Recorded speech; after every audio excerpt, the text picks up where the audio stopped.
एक समय की बात है जब हिंदुस्तान में मुगल सल्तनत अपने शिखर पर थी, तब दिल्ली के सिंहासन पर बैठा था बादशाह अकबर।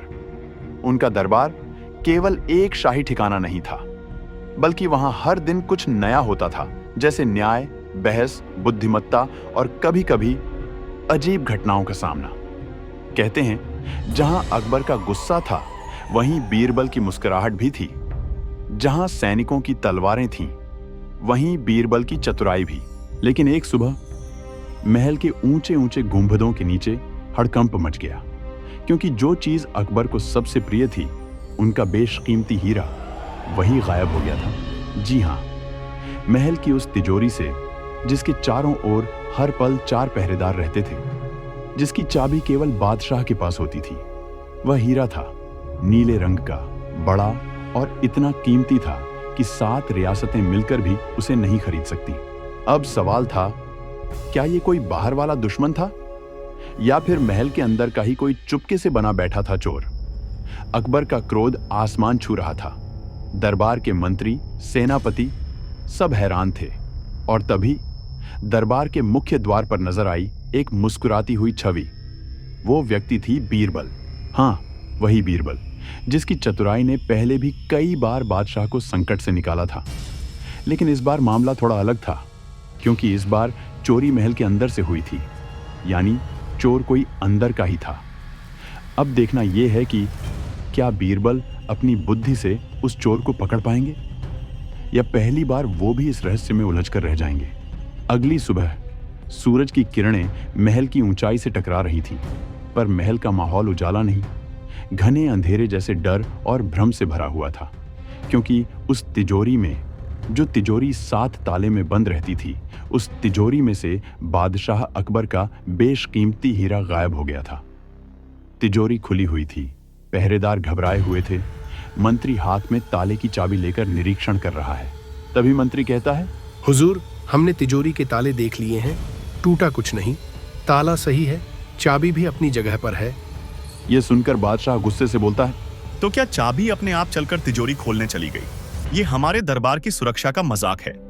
जिस चीज को हमने सल्तनत की जान कहा, उसे कोई एक रात में गायब कर गया और किसी को कुछ पता नहीं।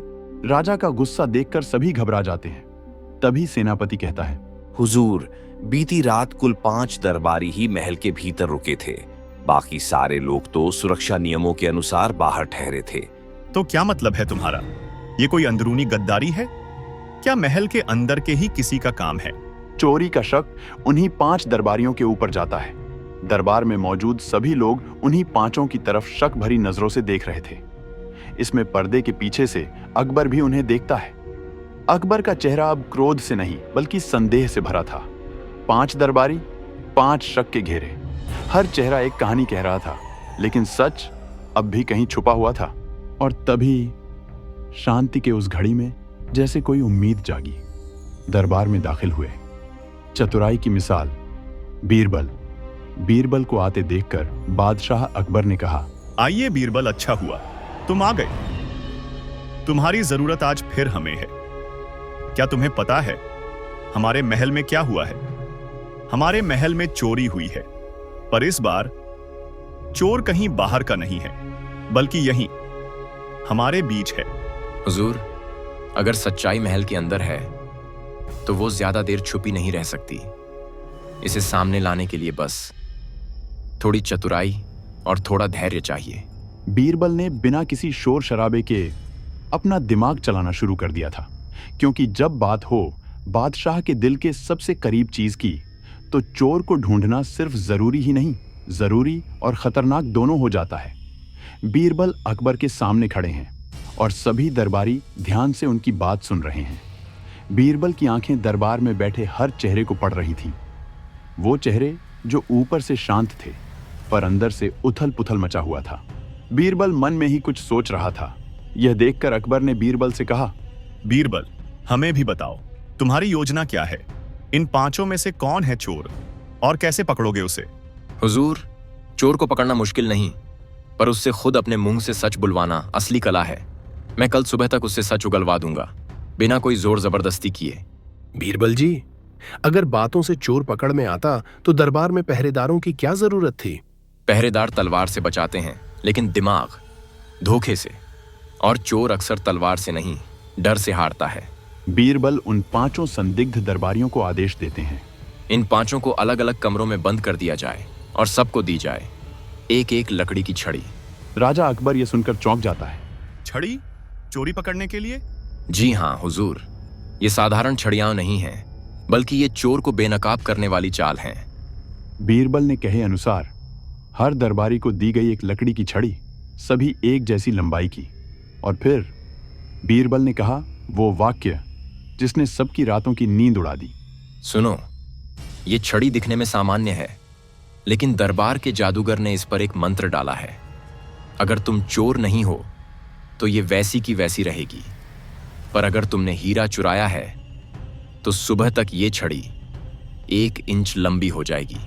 हर दरबारी चौंकता है, किसी के चेहरे पर चिंता, किसी के माथे पर पसीना। छड़ी की बढ़ने की बात सुनकर चोर के दिल में डर सा समा गया।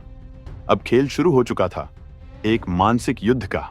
रात में एक दरबारी छड़ी को नापता है, दूसरा बेचैनी में टहलता है, तीसरा प्रार्थना कर रहा होता है, चौथा मुस्कुरा रहा होता है और 5वां डर से कांप रहा होता है। कभी कभी सजा देने से पहले अगर इंसान को डर दिखा दो तो वो खुद अपना सच उगल देता है। बीरबल का यही था असली दांव कि चोर अपने डर से खुद ही हार जाए और सबके सामने अपना जुर्म कबूल कर ले। ये बात सुनकर सभी हैरान हैं, सभी सोच में डूबे हुए हैं। क्या सच में लकड़ी बढ़ेगी या बीरबल ने बस मनोवैज्ञानिक चाल चली है? रात बीत चुकी थी, पर 5 दरबारी शायद ही सो पाए थे। अब समय था बीरबल की जादुई छड़ियों का परीक्षण करने का और चोर को सामने लाने का। दरबार में सभी संदिग्ध दरबारी एक एक करके लाए जा रहे हैं। उनके हाथ में वही छड़ियां हैं जो कल उनको दे दी गई थी। दरबार में आई हुई जनता में भी हलचल है, सबकी निगाहें बीरबल पर ही टिकी हुई थी। बीरबल, अब बताओ भी, इन 5 में से कौन है वो जिसने सल्तनत की अमानत चुराई है? हुजूर, सच्चाई खुद सामने खड़ी है, बस उसे पढ़ने की कला चाहिए। बीरबल सभी छड़ियां एक एक करके नापते हैं।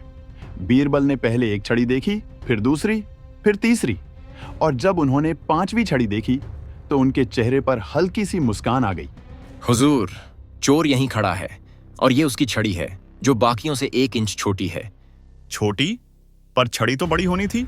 जी हुजूर, मैंने कहा था चोर की छड़ी 1 इंच बढ़ेगी, पर असल में छड़ी वैसी की वैसी ही रहती है। मैंने बस डर पैदा किया था और चोर डर गया, इसलिए उसने रात में अपनी छड़ी 1 इंच काट दी ताकि वो लंबी न दिखे, और वही उसकी सबसे बड़ी गलती थी। यह सुनकर सभी चौंक जाते हैं। दरबार में हलचल होने लगती है, जनता चकित होती है। अकबर भी ये देखकर थोड़ी देर चुप रहता है। वो डर जो चोर के दिल में था, बीरबल ने उसी डर को हथियार बना लिया। उस दरबारी का चेहरा पसीने से भरा हुआ, चेहरे पर पछतावा, वो कांपते हुए आगे बढ़ता है, हाथ जोड़ लेता है। हुजूर, माफ कर दीजिए, मेरी नीयत खराब हो गई थी।